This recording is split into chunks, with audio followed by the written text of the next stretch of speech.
श्री जी का अभिषेक करें हमने कि शुद्ध जल द्वारा धुल जाए पाप हमारा।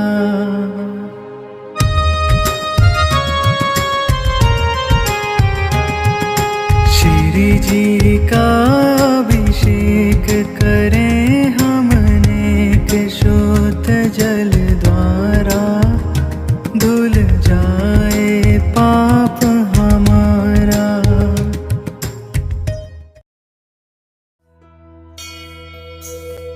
मंगल गाओ, कलश सजाओ, आज हमारे प्रभु घर आएंगे, आज हमारे प्रभु घर आएंगे।